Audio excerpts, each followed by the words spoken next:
আমরা আল্লাহর ভয়ে যদি পাপ ছেড়ে দেই, আল্লাহ তাআলা আমাদের জীবনটাকে জান্নাত দিয়ে ধন্য করে দিবে। এর জন্য ওই বিচার দিনের ভয় অন্তরে থাকার দরকার আছে না নাই? যাদের বিচার দিনের ভয় নাই, তাদের হাত দিয়ে সব কিছু হতে পারে। কথা বলেন ঠিক কিনা? নাস্তিক, মুরতাদ, বেঈমানরা তারা আখিরাতকে বিশ্বাস করে না। এর জন্য দুনিয়াটা মস্ত বড় খাও দাও, ফুর্তি করো, এটা হলো তাদের জীবনের নীতি। ঠিক কিনা? আপনাদের সামনে সূরা মাউন তেলাওয়াত করেছি, বলবো? সূরা মাউনে আল্লাহ তাআলা প্রথম 3টা আয়াতে একটা বিষয়ের উপর কথা বলেছেন, পরের আয়াতগুলোতে আল্লাহ তাআলা আরেকটা বিষয়ে কথা বলেছেন। প্রথম যে 2 আয়াতে 3 আয়াতে যেই কথাটা বলেছে, এটা আপনাদের বলবো। এই সূরাটা এত গুরুত্বপূর্ণ, আমরা সারা জীবন নামাজে পড়লাম, কিন্তু এর ভিতরে কি আছে এটা কিন্তু আমরা অনেকেই জানি না। এই কোরআনের ছোট্ট সূরাটার মধ্যে আল্লাহ তাআলা 2টা পার্টে আলোচনা করেছে। জোরে বলেন কয়টা? প্রথম পার্ট এবং দ্বিতীয় পার্ট।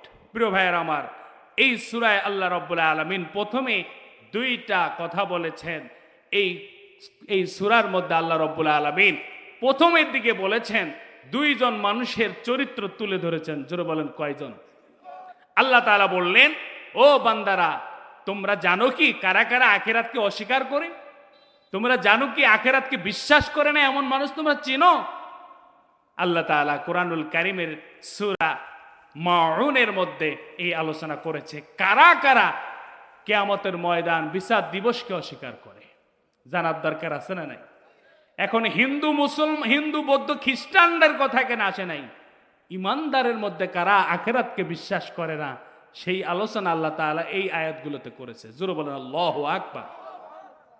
আল্লাহ রাব্বুল আলামিন বলেন, আরাআইতাল্লাযী ইউকাযযিবু বিদ্দীন ফাযালিকাল্লাযী ইয়াদউল ইয়াতীম। আল্লাহ রাব্বুল আলামিন বলেন, আরাআইতাল্লাযী, হে নবী, আপনি কি দেখেন নাই, আপনি কি শুনেন নাই, আপনি কি অবগত নন? আরাআইতাল্লাযী ইউকাযযিবু বিদ্দীন, কারা আখিরাতকে, দিনকে মিথ্যা প্রতিপন্ন করেছে। হে নবী, আপনি কি দেখেন নাই কারা দিনকে মিথ্যা প্রতিপন্ন করেছে? আপনি কি দেখেন নাই কারা দিনকে মিথ্যা রূপ ধারণ করেছে, মিথ্যা দিয়েছে, মিথ্যা দিয়ে ঢেকে ফেলেছে, তারা অবিশ্বাস করতেছে? আপনি কি দেখেন নাই কোন সেই ব্যক্তি? এইখানে আল্লাহ রাব্বুল আলামিন দিন শব্দটাকে ব্যাপক অর্থে ব্যবহার করেছেন। দিন শব্দের অর্থ বলেন তো কি? বলেন। দিন শব্দের অর্থ আমরা জানি ইসলাম, কিন্তু আল্লাহ রাব্বুল আলামিন এই আয়াতে দিন সম্পর্কে যেই শব্দটা ব্যবহার করেছেন, এই দিন হলো ওই দিন, সেটা হলো কিয়ামতের দিন। আল্লাহু আকবার। দিন মানে ইসলাম, এটা রাইট, কিন্তু এই আয়াতে দিন যে কারণে ব্যবহার হয়েছে, আল্লাহ তাআলা এখানে ওই আখিরাতের ময়দানের দিনকে বুঝিয়েছেন। জোরে বলো আল্লাহু আকবার। আল্লাহ তাআলা বললেন, আরাআইতাল্লাযী ইউকাযযিবু বিদ্দীন।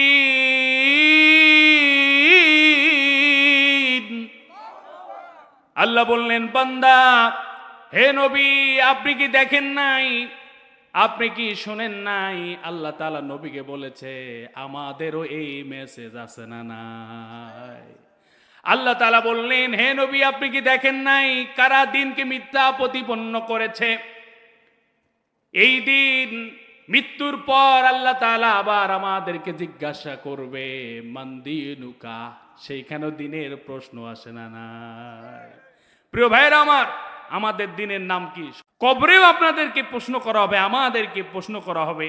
সেই দিন হলো, ওই দিন হবে ইসলাম। আর এই আয়াতে যেই দিনের কথা বলা হয়েছে, সেই দিনের নাম হলো হাসরের ময়দান। আল্লাহু আকবার। প্রিয় ভাইয়েরা আমার, হাসরের ময়দানে যিনি বিচারক হবেন, কিয়ামতের দিনের যিনি বিচারক হবেন, তিনি কে?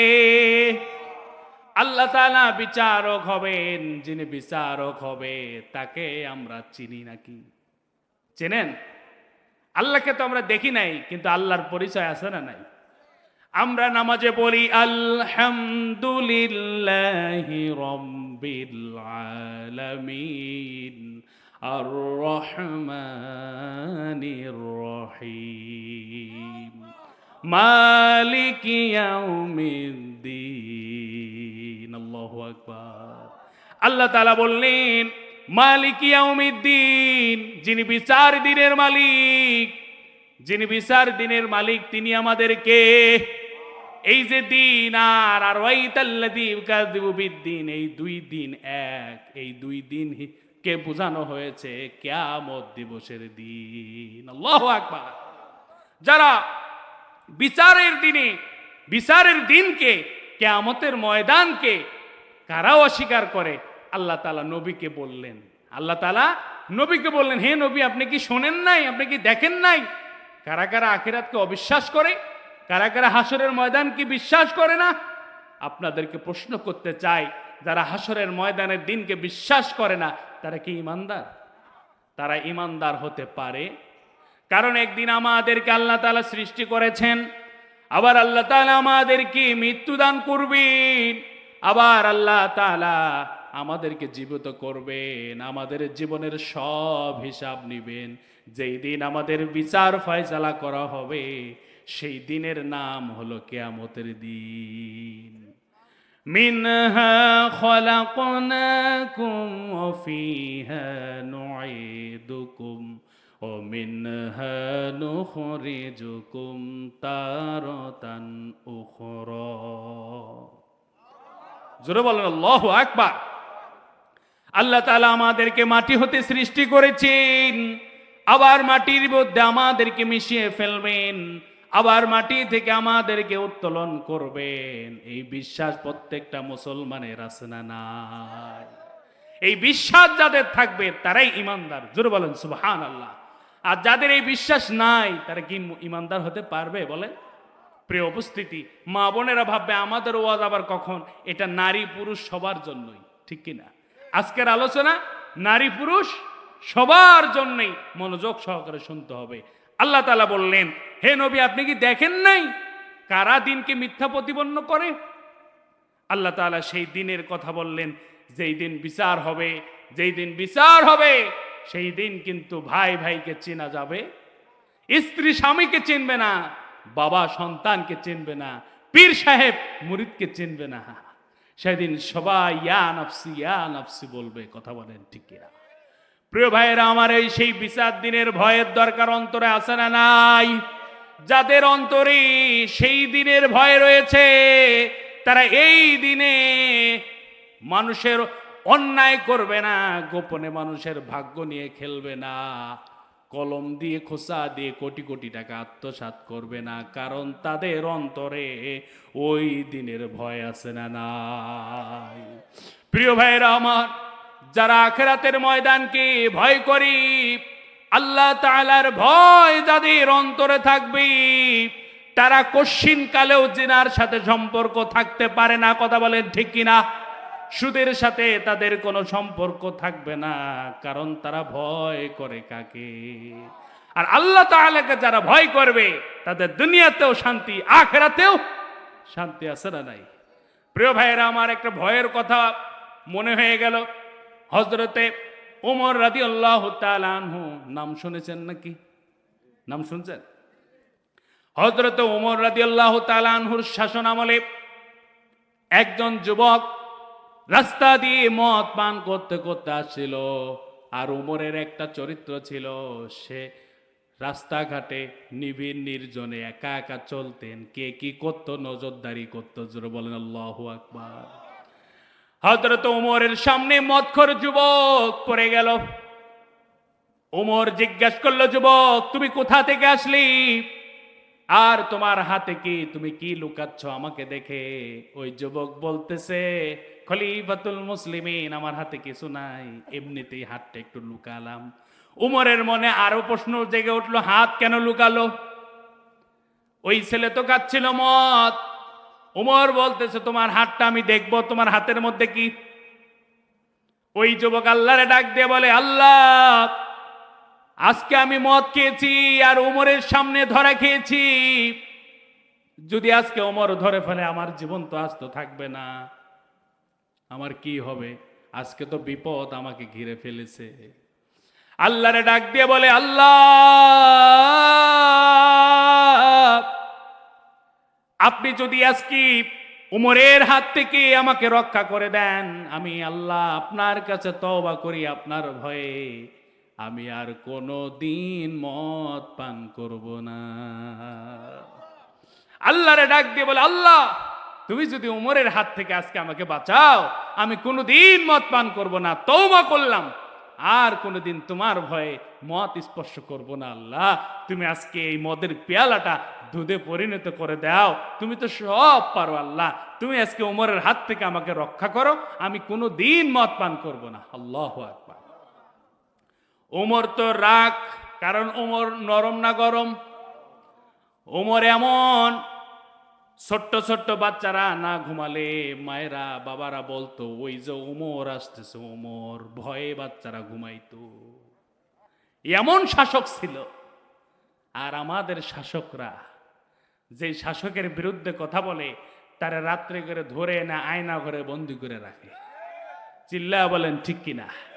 আমাদের শাসকরা চিন্তা করে, আমাদেরকে নিয়ে এত গবেষণা করে, এত চিন্তা করে যে আমার দেশের নাগরিকরা কেন কষ্ট করে সারাদিন অফিস ফেলাইয়া, সারাদিন কাজকর্ম ফেলাইয়া, দিনের বেলা সারাদিন লাইন ধরে ভোট দিবে, কি দরকার? আমার সোনার ছেলেরা রাতেই একজনেই 1200 সিল মেরে দাও। ঠিক কিনা?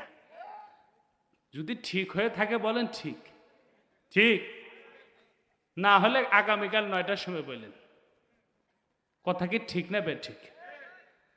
আমাদের শাসকরা আমাদেরকে নিয়ে এত চিন্তা করে, বিশিষ্ট চিন্তাবিদ, বিশিষ্ট গবেষক, বিশিষ্ট চোর নিয়ে কিভাবে মানুষের ভোট চুরি করা যায়, কিভাবে মানুষের ভাগ্য চুরি করা যায়, এমন চিন্তাবিদ শাসক আমাদের দেশে আছে না নাই? প্রিয় ভাইয়েরা আমার, এরকম চিন্তাবিদ শাসক নিয়ে আমরাও এখন চিন্তিত। কারণ যারাই দিনের ভোট রাতে করার চিন্তা করবে তাদের স্থান বাংলার জমিনে আর হবে না। যারা দিনের ভোট রাতে করার দিনের ভোট রাতে মারার চিন্তা করবে তাদের ইন্ডিয়া জায়গা দিছে, এরপরে বিমানে বিমানে ঘোরা লাগবে, কোনো দেশও আর জায়গা দিবে না। এর জন্য আমি বলি, ইতিহাস থেকে শিক্ষা নেন। মাত্র 6 মাস আগের ঘটনা, অন্য অন্য দেশের ঘটনা আগে আমরা বলছি, আবু জেহেলের ফেরাউনের ঘটনা বহুত বলছি। বাংলাদেশের লেডি ফিরাউনের থেকে শিক্ষা নেন, পালানোর জায়গা পায় নাই, অথচ দিন রাত বলেছে আমাকে কে নামাবে, নামানোর মালিক কে, আবার ক্ষমতায় বসানোর মালিক কে। এর জন্য ক্ষমতা নিয়ে অহংকারী করবেন না। অহংকার একজন করতে পারেন, তিনি কে? যিনি সমস্ত ক্ষমতার মালিক। কথা বলেন ঠিক কিনা? প্রিয় ভাইয়ের আমার, এর জন্য বলতে চাই, উমর এমন একজন শাসক, শ্রেষ্ঠ শাসক। যুবক এক বলতো, যুবক এতক্ষণ লাগে তুমি হাত বাড়াও, তোমার হাতে কি আমি দেখতে চাই। ওই যুবক আল্লাহর কাছে ডাক দিয়ে বলে, আল্লাহ তুমি আমাকে এইবারের মতো বাঁচায় দাও, আমি তওবা করলাম, আল্লাহ তোমার ভয়ে আমি আজ থেকে মদ পান করা ছেড়ে দেব, শুধুমাত্র উমরের সামন থেকে আপনি বাঁচান, আমার মদের পেয়ালাটা দুধে পরিণত করে দেন। যখন আল্লাহর উপর ভরসা করে ওই দুধের পেয়ালাটা মদের পেয়ালাটা উমরের সামনে বাড়ালেন, সত্যি সত্যিই ওই মদের বোতলটা দুধের পেয়ালায় পরিণত করে দিয়েছেন কে? জোরে বলেন সুবহানাল্লাহ। প্রিয় ভাইয়েরা আমার, প্রিয় যুবক ভাইয়েরা আমার, আমাদের হাতে অনেক ক্ষমতা থাকবে, অনেক শক্তি থাকবে, সামর্থ্য থাকবে, পৃথিবীর কোনো মানুষ দেখবে না, কিন্তু আল্লাহ তাআলা তো দেখবেন। এই ভয়ে যারা পাপ কাজকে ছেড়ে দেবে তাদের জীবনটা, অন্ধকার জীবনটাও আলোকিত করে দিবেন যিনি, তিনি কে? আমরা আল্লাহর ভয়ে যদি পাপ ছেড়ে দেই, আল্লাহ তাআলা আমাদের জীবনটাকে জান্নাত দিয়ে ধন্য করে দিবে। এর জন্য ওই বিচার দিনের ভয় অন্তরে থাকার দরকার আছে না নাই? যাদের বিচার দিনের ভয় নাই তাদের হাতে সব কিছু হতে পারে। কথা বলেন ঠিক কিনা? নাস্তিক, মুরতাদ, বেঈমানরা তারা আখিরাতকে বিশ্বাস করে না। এর জন্য দুনিয়াটা মস্ত বড় খাও দাও, ফুর্তি করো, এটা হলো তাদের জীবনের নীতি, ঠিক কিনা? প্রিয় ভাইয়ের আমার, এই নীতিতে যারা পড়বে তাদের দুনিয়াতেও শেষ, আখেরাতেও শেষ। কথা কি মনে থাকবে আপনাদের? প্রিয় ভাইয়ের আমার, আল্লাহ তাআলা বললেন, হে নবী আপনি কি দেখেন নাই কারা আখেরাতকে, সেই দিনকে অবিশ্বাস করে, ওই বিচার দিবসকে কারা অবিশ্বাস করে? আল্লাহ তাআলা নিজেই উত্তর দিলেন, فَذَلِكَ الَّذِي يَدُعُّ الْيَتِيمَ।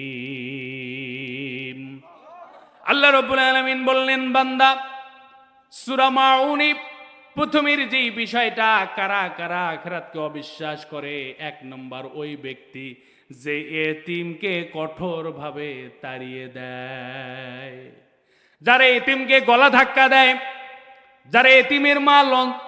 যারা এতিমের মাল আত্মসাৎ করে খেয়ে ফেলে, এতিমকে যারা গলা ধাক্কা দেয়, এতিমকে যারা গালি দেয়, এতিমকে যারা অপমান করে, অনাদর করে, আল্লাহ তাআলা বললেন তারা আখিরাতকে বিশ্বাস করে না। আল্লাহু আকবার। কথা কি বুঝতেছেন? যারা এতিমের মাল আত্মসাৎ করে, এতিমদের ঘাড় ধাক্কা দেয়, এতিমদের সাথে ছলনা করে, প্রতারণা করে, আল্লাহ তাআলা বললেন ওই বান্দা আখিরাতকে বিশ্বাস করে না। এর জন্য আমাদের সমাজে এতিম আছে না নাই? এতিমদের গায়ে যদি নেক নিয়তে ইমানের হালতে আদর করে দেন, তাদের মাথায় যত চুল থাকবে ততগুলো নেকি আল্লাহ তাআলা আমলনামায় দিয়ে দিবে। এতিমকে যদি ভালোবেসে বুকে টেনে নিয়ে একটু আদর করে দেন, একটু খাওয়ায়া দেন, আল্লাহ তাআলা খুশি হয়ে যায়। কারণ এতিমদের পিতা মাতা থাকে না, তাদের একমাত্র অভিভাবক যিনি থাকেন তিনি কে? বিশ্ব নবীজি তিনিও তো এতিম ছিলেন, মায়ের পেটের ভিতরেই বাবা হারা হয়েছেন, জন্ম হওয়ার বুঝ হওয়ার আগেই মাকেও হারিয়েছেন। বিশ্ব নবীজি মায়ের পেট থেকে বের হয়ে মক্কার বাজারে তার দাদা আব্দুল মুত্তালিব মক্কার বাজারে রেখে দিলেন, কারণ ওই সময় বাচ্চাকে দত্তক দিয়ে মানুষ করানোর একটা প্রথা ছিল। বাচ্চাকে দত্তক দেওয়া হতো টাকার বিনিময়ে, অর্থের বিনিময়ে, বড় করে আবার শর্ত সাপেক্ষে বাড়িতে ফেরত দেওয়া হতো। মক্কার বাজারে বিশ্বনবীজিকে নিয়ে রাখলেন। সবার শেষে একজন তার ঘোড়া দিয়ে এসে বাচ্চার খোঁজ করতেছিলেন। একজন বললেন, ওই সাইডে একটা বাচ্চা রয়েছে, শিশু রয়েছে, তোমার যদি পছন্দ হয় বেশি টাকা করে দিতে পারবো না, নিতে পারো। হযরতে হালিমাতুস সাদিয়া বললেন, টাকা পয়সা ব্যাপার না, যদি বাচ্চাটা সুন্দর হয়, শেষের দিকে আসছি, যা পাই নিয়ে যাব, আলহামদুলিল্লাহ। হালিমাতুস সাদিয়া একবার যখন নবীজির চোখের দিকে চোখ পড়ল, হালিমাতুস সাদিয়া তিনি বুঝতে পারলেন এটা তো দুনিয়ার কোনো বাচ্চা না, যেন আকাশের পূর্ণিমার চাঁদ ঝলমল করতেছিল। হযরত হালিমাতুস সাদিয়া শিশু নবীকে নিয়ে, এতিম নবীকে নিয়ে বাড়ির দিকে রওনা দিলেন। যেই ঘোড়াটা সবার পিছনে আসলো, দুর্বল ঘোড়া, সেই ঘোড়াটা সবার আগে চলে গেলেন। হালিমাতুস সাদিয়ার বাগানে খেজুর হতো না। বিশ্বনবীজি যেই দিন তার বাড়িতে গেলেন, তারপর থেকে হালিমাতুস সাদিয়ার খেজুর বাগানে খেজুর দিয়ে ভরপুর করে দিলেন কে? বিশ্বনবীজি তার বাড়িতে গেলেন, হালিমাতুস সাদিয়ার গাভীর গায়ে আল্লাহ তাআলা দুধ বাড়ায়া দিলেন। বিশ্বনবীজি যাওয়ার পর হালিমাতুস সাদিয়ার ঘরে রহমত বরকত নাজিল করে দিলেন কে? বিশ্বনবীজি বললেন, তোমরা এতিমদেরকে গালি দিও না, এতিমদেরকে গলা ধাক্কা দিও না, এতিমদেরকে আঘাত করিও না, কারণ আমি নবী এতিম। আল্লাহ তাআলাও বললেন, ফাযালিকাল্লাযী ইয়াদুল ইয়াতীম। ও নবী, আপনি কি দেখেন নাই কারা কারা আখিরাতকে বিশ্বাস করে না? যারা কিয়ামত দিবসকে বিশ্বাস করে না, তারা হলো এক নাম্বার যারা এতিমদের গলায় ধাক্কা দেয়। প্রিয় ভাইয়েরা আমার, এইরকম এতিমকে ধাক্কা দেওয়া পাবলিক আছে না নাই? চাচা ছোট ভাই মারা গিয়েছে, জ্যাঠার আন্ডারে ভাতিজা রয়েছে, চলে বলে কৌশলে এতিমকে খারাপ জমিনটা দিয়া ভালো জমিন নিজের নামে লিখে দেয়, এমন ডাকাত রংপুরে আছে না নাই? ভাতিজা আছে এতিম, তার সম্পদটাকে সিস্টেম করে নিজের নামে লেখে নিয়ে এতিমকে মাহরুম করে, এমন ডাকাত আমাদের সমাজে আছে না নাই? আল্লাহ তাআলা বললেন এই ব্যক্তিগুলো আখিরাতকে, কিয়ামত দিবসকে বিশ্বাস করে না। নাউজুবিল্লাহ বলেন। প্রিয় ভাইরা আমার, এই সূরার মধ্যে আল্লাহ তাআলা প্রথমের দিকে যে বিষয়টার কথা বললেন, এক নাম্বার, ওই ব্যক্তি আখিরাতকে বিশ্বাস করে না যারা এতিমকে গলা ধাক্কা দেয়। আজকে থেকে নিয়ত করতে হবে, যারা এতিম তারা আমাদের বুকে থাকবে। কথা বলেন ঠিক কিনা? কারণ এতিমদেরকে যদি আমরা ভালোবাসি, আমাদেরকে ভালোবাসবেন কে? তাহলে এই সূরাটার প্রথমে আল্লাহ তাআলা এতিমদেরকে গলা ধাক্কা দিতে নিষেধ করলেন, আর যারা গলা ধাক্কাই দিয়ে দিবে তাদের স্থান হবে জাহান্নাম, কারণ তারা কিয়ামত দিবসকে বিশ্বাস করে। কথা কি বুঝতেছেন? ওই ব্যক্তি যারা এতিমদেরকে গলা ধাক্কা দেয়, আবার নামাজও পড়ে, রোজাও করে, এগুলো আল্লাহর দরবারে কবুল হবে না। কারণ আল্লাহ তাআলা বললেন এরা আখিরাতকে, কিয়ামত দিবসকে, বিচারের দিনকে এরা বিশ্বাসই করে না। যদি বিশ্বাস করত, এতিমদেরকে কখনো কষ্ট দিত? এর জন্য আমরা এতিমদের বিয়েতে আমরা সবার আগে থাকব, ঠিক কিনা? এতিমদের বিপদে আমরা সবার আগে থাকব ইনশাআল্লাহ। এতিমদের পক্ষে আমরা থাকব, আমাদের পক্ষে থাকবে কে? প্রিয় ভাইয়েরা আমার, এর জন্য এতিমদেরকে বিশেষ গুরুত্ব দেওয়ার জন্য আল্লাহ তাআলা এই সূরার এই আয়াতে বললেন ওই ব্যক্তিগুলো কিয়ামতকে বিশ্বাস করে না যারা এতিমদেরকে গলা ধাক্কা দেয়। সুবহানাল্লাহ বলেন। 2 নাম্বার, এই কোরআনের এই আয়াতের এই সূরার প্রাথমিকে যে 2 শ্রেণীর মানুষের কথা বলা হয়েছে যারা আখিরাতকে বিশ্বাস করে না, যার 2 নাম্বার ব্যক্তি বলবো নাকি? 2 নাম্বার আল্লাহ রাব্বুল আলামিন বলেন ওয়ালা ইয়াহুদ্দু আলা তুআমিল মিসকিন। আর ওই ব্যক্তি আখিরাতকে বিশ্বাস করে না, কিয়ামত দিবসকে বিশ্বাস করে না, যারা মিসকিনদেরকে খাদ্য দানে উৎসাহ দেয় না। আপনারা বলবেন হুজুর এটা কি ওয়াজ করতেছে, কি ফকির মিসকিনের ওয়াজ করতেছে, ঠিক কিনা? কি গুরুত্বপূর্ণ কথা আমি আপনাদেরকে বলতেছি, একবার চিন্তা করেন, গবেষণা করেন। ওই ব্যক্তি আখিরাতকে, কিয়ামত দিবসকে বিশ্বাস করে না যারা মিসকিনদেরকে খাওয়ায় না। আমরা তো আত্মীয় স্বজন আসলে কারো কারো ভুরুটা বাঁকা হয়ে যায়, কুজ হয়ে যায়, তাই না? মেহমান দেখলে আমাদের অনেকের রাগ ওঠে, মিসকিনরা খেতে চাইলে খাওয়াই না, উৎসাহ দেই না অন্যকে খাওয়ানো। আল্লাহ তাআলা বললেন এই সমস্ত ব্যক্তি তো কিয়ামত দিবসকেই বিশ্বাস করে না যারা মিসকিনদেরকে খাওয়ায় না। এই কথাটা কার? সবাই বলেন কথাটা কার? প্রিয় ভাইয়েরা আমার, মিসকিন কোন ব্যক্তি? পোশাকটা সুন্দর, দাড়িটাও খুব সুন্দর, চেহারাটাও খুব গোছালো, কিন্তু টাকা পয়সা নাই, অভাব অনাটন থাকে, চাল কিনতে পারে না। কিন্তু দুনিয়ার মানুষকে বুঝতে দেয় না, খুব সুন্দরভাবে চলাফেরা করে। আপনি যদি টের পেয়ে যান বাজারে আপনি 5 কেজি চাল কিনতেছেন, ওইখান থেকে 1 কেজি চাল গোপনে তাকে কিনে দিলেন, আপনার পরিবারে আপনার ওপর রহমত বরকত নাজিল করবেন কে? বিশ্বনবীজি রান্না করতেন, তার স্ত্রীদেরকে বলতেন ও স্ত্রীরা, তোমরা যে তরকারি রান্না করেছো এখানে একটু পানি বেশি দিয়ে দাও, যেন আমার প্রতিবেশীকে আমি একটু ঝোল দিয়েও হলেও খেতে পারি। সুবহানাল্লাহ বলবেন না? এগুলো আমরা ছোট্টবেলায় দেখতাম যে আমার মা রান্না করলে পাশের বাড়ি এরে দিত, ওরে দিত। আপনাদের এলাকায় এরকম আছিল নাকি? ছিল কিনা বলেন তো?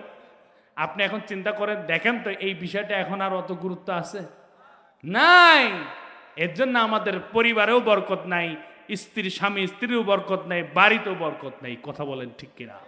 খুবই গুরুত্বপূর্ণ জিনিস, এতটাই গুরুত্ব, না হলে আল্লাহ তাআলা কোরআন নাজিল করে জানাতেন না। কথা বলেন ঠিক কিনা? আপনারা বলবেন হুজুর এত সুন্দর সুন্দর ওয়াজ থাকতে আজকে এমন ওয়াজ করলেন। হ্যাঁ, যেই ওয়াজটা মানুষ সহজে করে না আমি সেটা করব। এগুলো জানার দরকার আছে না নাই? প্রিয় ভাইয়েরা আমার, এর জন্য মিসকিন যারা হবে, সামনে রমাদান মাস, আপনি বাড়িতে মাছ দিয়ে খাবেন। আপনার বাড়ির পাশে একজন মিসকিন গরিব মানুষ, ভালো ভালো খাইতে পারে না, আপনি বড় মাছ কিনতেন না কিনে ছোট ছোট দুইটা মাছ কিনলেন, একটা মাছ গোপনে তারে দিলেন, রোজা থাকবে, ইফতার করবে, সেহরি খাবে, যা সোয়াব পাবে সমস্ত সোয়াব আল্লাহ আপনার আমল নামা একইভাবে দিয়ে দিবে। এর জন্য আল্লাহ রাব্বুল আলামিন বলেন, বান্দা তোমরা মিসকিনদেরকে খাদ্য দাও, মুসকিনদেরকে খাবার দাও, উৎসাহিত করো। যারা উৎসাহ দেয় না, খাবার দেয় না, তারা আল্লাহর কিয়ামত দিবসকে বিশ্বাস করে না। প্রিয় ভাইয়েরা আমার, এর জন্য এই সূরা থেকে প্রথমে যে বিষয়টা জানলাম, কারা কারা আখিরাতকে বিশ্বাস করে না, কিয়ামত দিবসকে বিশ্বাস করে না। এক নাম্বার হলো যারা ইতিমদেরকে গলা ধাক্কা দেয়, দুই নাম্বার যারা মিসকিনদেরকে খাদ্য দানে উৎসাহ দেয় না। এটা আমাদের সবার মনে থাকবে কি থাকবে না? থাকবে। প্রিয় ভাইয়েরা আমার, তাহলে এক নম্বরে এই সূরার প্রথম বিষয় যে আখিরাতকে, কিয়ামত দিবসকে বিশ্বাস করে না কয় শ্রেণীর মানুষ? কয় শ্রেণীর? এক নম্বরে কি? যারা এতিমদের গলায় ধাক্কা দেয়, এতিমদেরকে দেখতে পারে না, এতিমের পাশে থাকে না। দুই নাম্বার, যারা মিসকিনদেরকে খাওয়ায় না। মনে থাকবে আপনাদের? প্রিয় ভাইয়েরা আমার,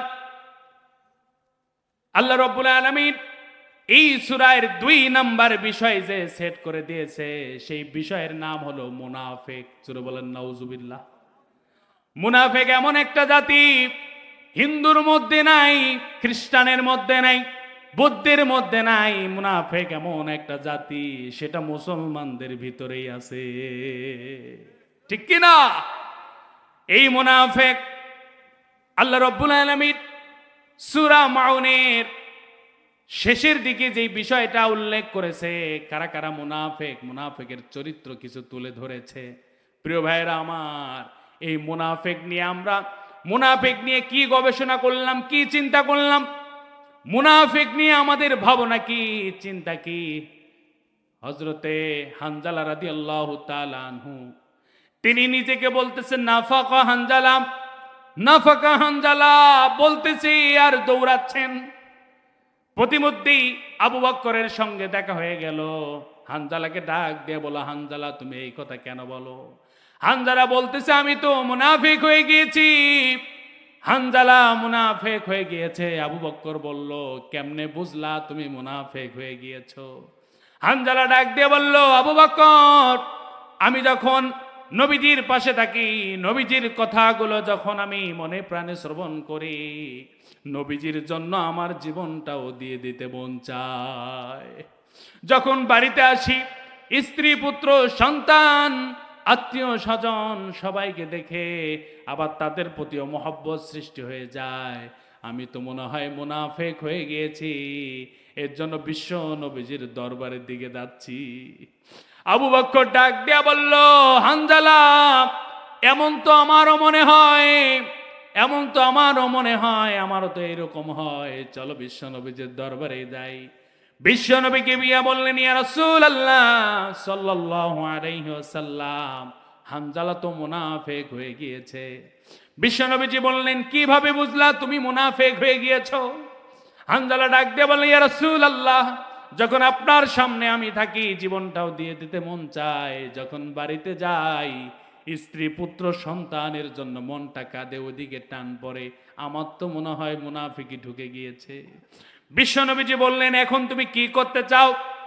হানজালা ডাক দিয়ে বলল, ইয়া রাসূলুল্লাহ, স্ত্রী, পুত্র, সন্তান, সম্পত্তির জন্য যদি মুনাফিক হয়ে যাই, আজকে থেকে স্ত্রী বাদ দিলাম, সন্তান বাদ দিলাম, পুরুষত্ব বাদ দিয়ে দিলাম, আজকে থেকে আমি নবীজির দরবারেই থেকে যাব, স্ত্রী, পুত্র সব বাদ দিয়ে দিলাম।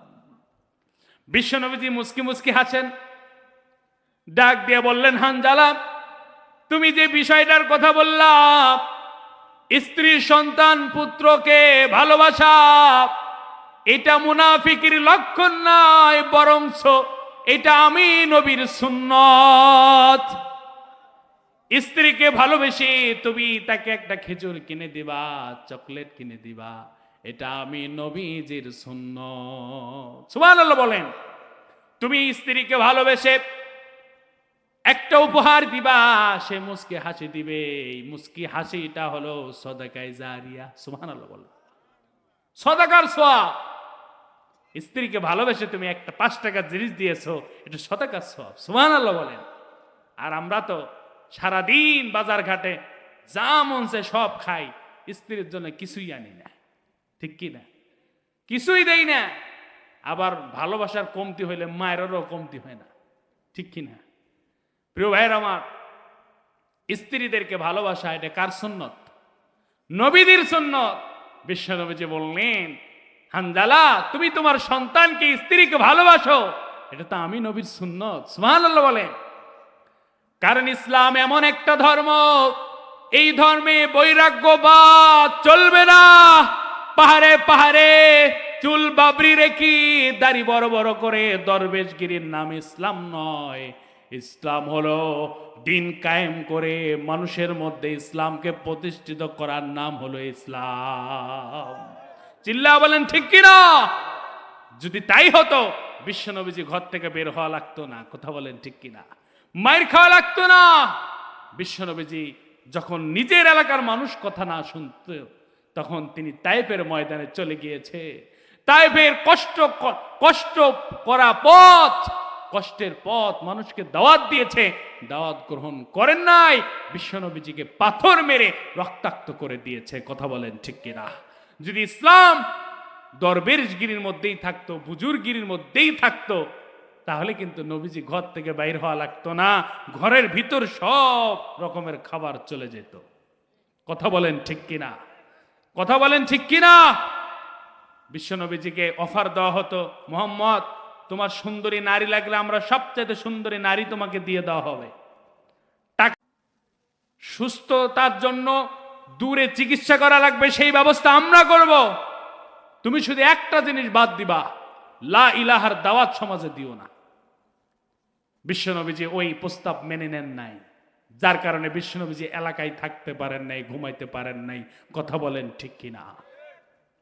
প্রিয় ভাইরা আমার, যুগে যুগে এইরকম ইসলামী আন্দোলনের সিপা সালাদেরকেও বলা হয়েছিল, আপনি কোরআনের পাখি, কোরআনের কথা বলেন, তাফসীর করেন, আপনাকে বাইতুল মুকাররমের ইমাম বানিয়ে দেব, ইসলামী ফাউন্ডেশনের প্রধান বানিয়ে দেব।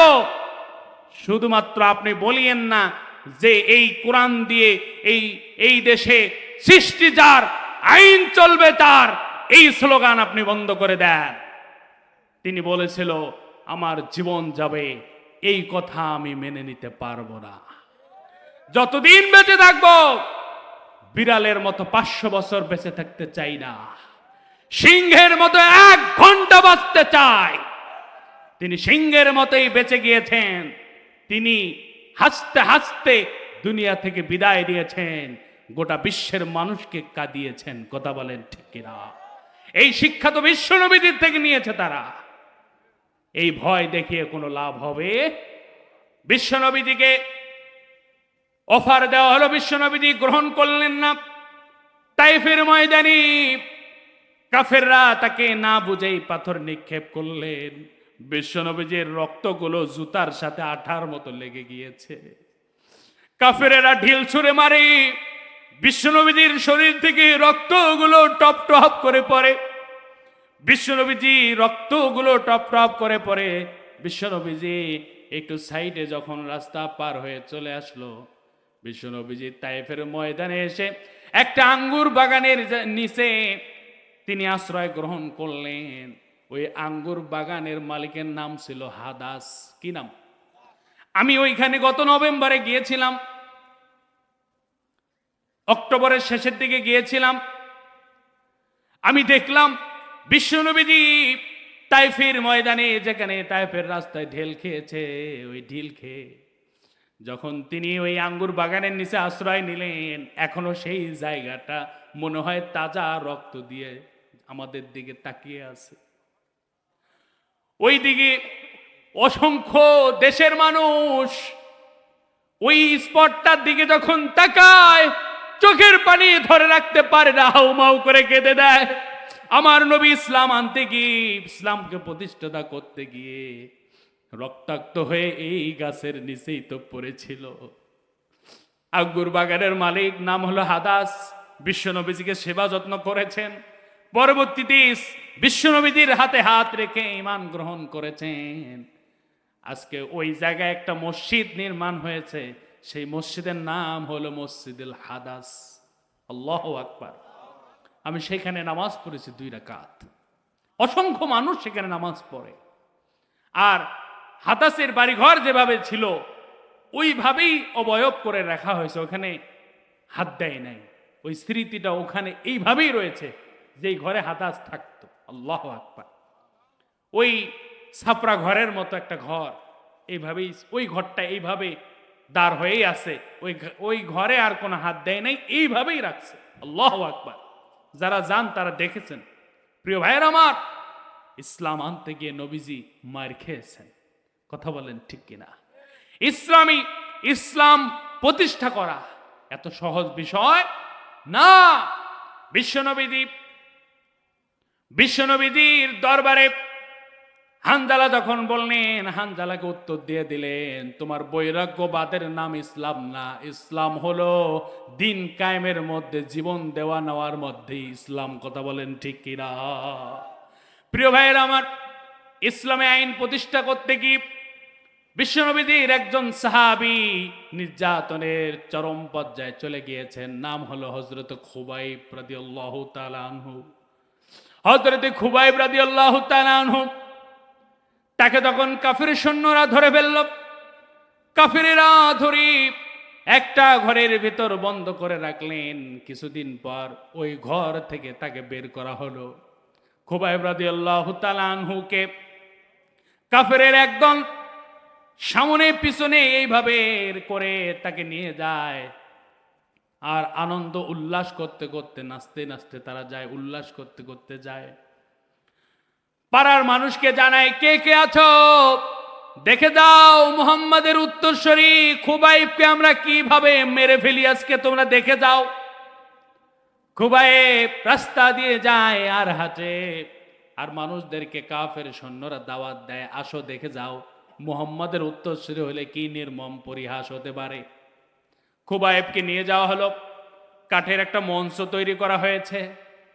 কাঠের মঞ্চের ভিতরে খুবাইবকে কাঠের মঞ্চে উঠানো হবে। খুবাইবকে বললেন, ও খুবাইব, একটু পরেই তোমার মৃত্যু হয়ে যাবে, তোমার জীবনের শেষ ইচ্ছা কি? খুবাইব ডাক দিয়ে বলল, এই দুনিয়ার কোনো ইচ্ছা আমার নাই, আমার একটাই ইচ্ছা, আমি মৃত্যুর আগে আমি আল্লাহর পায়ে সিজদা করতে চাই। কারণ তোমরা আমাকে ঘরের ভিতর বন্ধ করে রেখেছ, ওজুর পানি দাও নাই, খাবার দাও নাই, আমাকে তোমরা একটু ওজুর পানি দাও, আমি আল্লাহর পায়ে সিজদা দিতে চাই। নামাজ শুরু করে দিলেন খুবাইব। খুবাইব নামাজ পড়তেছেন, এত মগ্নতার সহিত নামাজ পড়তেছেন। ইসলামী ইতিহাসবিদগণ লেখেন, খুবাইব যে একটু পরেই মারা যাবে সব জানে, কিন্তু নামাজ যখন তিনি পড়তেছিলেন চেহারার মধ্যে কোনো দুশ্চিন্তার ছাপ নাই, কোনো রকম ভয় নাই, কোনো রকম টেনশন নাই। খুবাইব একটা পর্যায়ে নামাজ তাড়াহুড়ো করে ছেড়ে দিলেন, শেষ করে দিলেন। কাফেরেরা জিজ্ঞাসা করলেন, ও খুবাইব, তুমি তো নামাজ পড়ার সময় অনেক সময় নিয়ে নামাজ পড়ো, কিন্তু তাড়াতাড়ি কেন শেষ করে দিলা? খুবাইব বলতেছে, ও কাফের সৈন্যরা শোনো, আমি যদি নামাজ এমন ভাবে পড়তেছিলাম, আমি যখন তেলাওয়াত করতেছিলাম মনে হয় আমি আল্লাহর সাথে কথা বলতেছিলাম, এত মজা এত আনন্দ পেতেছিলাম, নামাজটা ছাড়তে ইচ্ছে হচ্ছিল না। কিন্তু হঠাৎ করে মনে হয়ে গেল, আমি যদি নামাজটা দেরি করে ছাড়ি, কাফেররা তো সবাইকে বলে বেড়াবে, ওই দেখো মৃত্যুর ভয়ে নামাজটা দেরি করতেছে। তোমরা ইসলামকে নিয়ে হাসাহাসি করবা, আমাকে অপমান করবা, এটা তো আমি মানতে পারবো না, সহ্য করব না। এর জন্য আমি নামাজটাকে তাড়াহুড়ো করে শেষ করে দিয়েছি। প্রিয় ভাইরা আমার, প্রিয় উপস্থিতি, খুবাইবকে ডাক দেয়া বলল, খুবাইব এখনো সময় আছে, ইসলাম বাদ দাও, না হতে তোমাকে করুণ মৃত্যুর জন্য ওয়েট করো, অপেক্ষা করো, তোমার মৃত্যু কিন্তু এখনই হয়ে যাবে। খুবাইবকে যখন কাঠের মঞ্চে তোলা হলো, খুবাইবের হাতে পেরেক মারা হলো, পায়ে পেরেক মারা হলো, তার ডান হাতে পেরেক, বাম হাতে পেরেক, পা গুলোতে পেরেক মেরে মেরে একটা কাঠ আর একটা কাঠের সাথে যেমন পেরেক মারলে এক হয়ে যায়, খুবাইবের চেহারাটা, চার হাত পা কাঠের সাথে এক হয়ে গেল। খুবাইবের শরীর থেকে রক্তগুলো টপ টপ করে পড়তেছিল। চতুর্দিকে মানুষগুলো ঘিরে ধরে আছে। খুবাইবকে ভালোবাসি, কিন্তু জালেমের ভয়ে মুখ খুলতে পারে না, চোখের পানি ফেলায়। খুবাইবের এই অন্যায়ের প্রতিবাদ কেউ করতে পারতেছে না। এইরকম আমরা যুগে যুগে ইসলামী আন্দোলনে অনেক নিষ্পাপ নিরপরাধ মানুষদেরকে রাতের অন্ধকারে গভীরে ফাঁসির মঞ্চে ঝুলানো হয়েছে। আমরাও লক্ষ লক্ষ কোটি কোটি মানুষ তাহাজ্জুদে যায় নামাজে কেঁদে কেঁদে প্রতিবাদ করেছি, সামনে দাঁড়াতে পারি নাই, ঠিক কিনা? আমরা অনেক কেঁদেছি, বলতে পারি নাই, চোখের পানি ফেলেছি, আল্লাহর কাছে বিচার দিয়েছি। মাজলুমের দোয়া আল্লাহ তাআলা ফেরত দেয় নাই, এমন ভাবে বিদায় করেছে তার শিকড় পর্যন্ত এই মাটির মধ্যে রাখে নাই। কথা বলেন ঠিক কিনা? শেষ পর্যন্ত জালেমের যেখান থেকে জুলুমের নিষ্কাশন নির্দেশনা আসতো, সেই বাড়ি পর্যন্ত আল্লাহ তাআলা ভেঙে গুরমার করে দিয়েছেন। কথা বলেন ঠিক কিনা? প্রিয় ভাইয়েরা আমার, এগুলো আমরা ভাঙি নাই, ভাঙিয়েছেন কে? আল্লাহ। আল্লাহ জালিমদের নিশ্চিহ্ন করে দিবেন, এটা কোরআনের ওয়াদা। কথা বলেন ঠিক কিনা? হযরত খুবাইব রাদিয়াল্লাহু তাআলা আনহু, তাকে আরেকবার প্রশ্ন করা হলো, খুবাইব তোমাকে আরেকটা প্রস্তাব দেই, তোমার হাতে পেরেক, পায়ে পেরেক, তুমি তো বুঝে গেছো তুমি একটু পরেই মারা যাবা, কিন্তু একটা অপশন আছে, তুমি যদি মুহাম্মদকে একটা গালি দাও, আমরা তোমাকে জীবন ভিক্ষা দিব। নাউজুবিল্লাহ বলবেন। খুবাইব ডাক দিয়া বলল, তোমরা কান খুলে শুনে রাখো, এই খুবাইবের অন্তরে যতক্ষণ না পর্যন্ত, এই খুবাইবের শরীরে যতক্ষণ না পর্যন্ত, এই দেহে যতক্ষণ প্রাণ আছে, ততক্ষণ পর্যন্ত নবীকে তো গালি দেওয়া দূরের কথা, আমার সামনে যে গালি দিবে তার জিহ্বা আমি টেনে ছিঁড়ে ফেলবো। খুবাইবের ডান হাতটা একটা চোট দিয়ে কেটে ফেলা হলো, রক্তগুলো থিমকি দিয়ে জমিনের মধ্যে দরদর করে পড়তেছিল। খুবাইবের বাম হাতটাও কেটে ফেলা হলো, কাটা কবুতরের মতো ছটফট করতেছিল। খুবাইবের ডান পা কেটে ফেলা হলো, বাম পাটাও কেটে ফেলা হলো। খুবাইবের শরীর থেকে রক্তগুলো ঝরঝর করে পড়তেছিল জমিনে। ওই রক্তগুলো যেন বলতেছিল, আজকে এই রক্তগুলো জমিনে পড়া মানে ওই রক্ত দ্বীপ মক্কা মদিনায় ইসলামী আইন প্রতিষ্ঠিত হয়েছে। কথা বলেন ঠিক কিনা? এর জন্য 10 তলা বিল্ডিং করতে গেলে 20 লক্ষ টাকার ইট বালু সিমেন্ট দিয়ে যেমন আমরা ভিত্তি স্থাপন করি, তার উপর 10 তলা দেই। ইসলাম কায়েম হবে রক্ত আর শহীদের লাশের উপর ভিত্তি করে।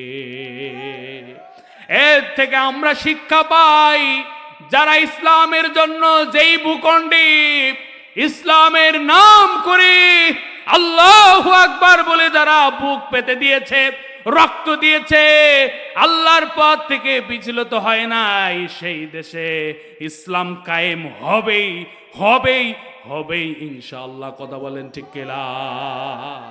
যারা লিল্লাহে তাকবীর আল্লাহু আকবার বলে বুক চেটিয়ে দিয়ে বলেছিল, তোমার মাজলুমা, তোমার জালিমের যত গুলি আছে আমাদের ইমানদারের বুকে গুলি করো, আল্লাহু আকবার কণ্ঠ থেকে বন্ধ হবে না। চিল্লায় বলেন ঠিক কিনা?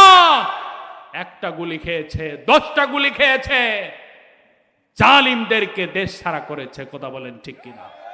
প্রিয় ভাইরা আমার, খুবাইবের হাত পা কেটে ফেলা হলো। খুবাইব কি তাই করে ক্ষান্ত হয় নাই, নিজ দিক থেকে ধারালো শুল তাক করে রাখা হয়েছিল। মুখটা ছিল চুক্কা ধারালো, মাটিতে গেড়ে দেওয়া হয়েছে। খুবাইবের হাত পা পেরেকগুলো যখন খুলে ধাক্কা মারা হয়েছে, খুবাইবের নিজ দিক দিয়ে ওই ধারালো ছুরিটা শুলটা নিজ দিক দিয়ে ঢুকে মাথা ভেদ করে বাইর হয়ে গিয়েছে। খুবাইব জীবন দিয়েছে, ইসলামের জন্য শহীদ হয়ে গেল। কত মর্মান্তিক ভাবে তার জীবনটা তারা কেড়ে নিতে চাইল, কিন্তু আল্লাহ রব্বুল আলামিন তাকে শহীদ হিসাবে কবুল করে নিয়েছে। আর শহীদরা যত ক্ষত বিক্ষত হয়ে মারা যাক না কেন, তারা পিঁপড়ার কামড়ের চেয়েও কম অনুভূত হয়। যত ক্ষত বিক্ষত করে মেরে ফেলুক, আল্লাহ ওই শহীদদের অন্তরে অনুভূত হয় যেমন একটা পিঁপড়া কামড় দিয়েছে। আল্লাহু আকবার। প্রিয় ভাইয়েরা আমার, খুবাইবের যেই বাসায় ছিল, ওই বাসায় একজন মহিলা ছিল, নারী ছিল, নাম হলো জয়নাব। পরবর্তীতে সে ইসলাম গ্রহণ করেছে। জয়নাবকে জিজ্ঞাসা করা হয়েছিল, খুবাইব তো তোমাদের বাড়িতেই ছিল, খুবাইব যখন মৃত্যুর আগে যে কয়েকদিন তোমাদের বাড়িতে বন্দি করে রাখা হয়েছিল, খুবাইব কি কি করতো তুমি জানো নাকি? জয়নাব বলতেছিল, আমি খুবাইবকে লক্ষ্য করলাম, যেই ঘরের ভিতরে তাকে রাখা হয়েছে দরজাটা একটু ফাঁক করে আমি দেখলাম খুবাইব ঘরের চতুর্দিকে হাঁটা চলা করে, আর আঙ্গুরের ছোরাগুলো কে যেন ওই ঘরের চালের দিক থেকে তার মুখের দিকে সেট করে দিয়েছে।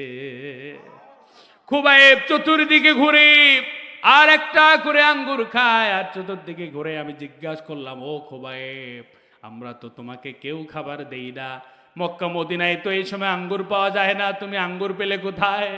খুবাইব বললে, তোমরা আমাকে খাবার দাও না, পানি দাও না, কিন্তু আমি আল্লাহর, যেই আল্লাহর ঈমান এনেছি সেই আল্লাহ আমাকে তো ভুলে যায় নাই।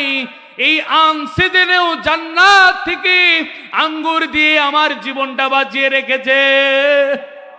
যারা ঈমান আনবে, যারা আল্লাহকে ভয় করবে, দিন কায়েমের চেষ্টা করবে, যারা কোরআন অনুযায়ী নিজের জীবন পরিচালনা করবে, আজও যদি আয়না ঘরে রাখা হয় তাদেরকেও বাঁচিয়ে রাখবেন কে? প্রিয় ভাইয়ের আমার, এর জন্য Islam is complete code of life. ইসলাম হলো পূর্ণাঙ্গ জীবন ব্যবস্থা। কথা বলেন ঠিক কিনা?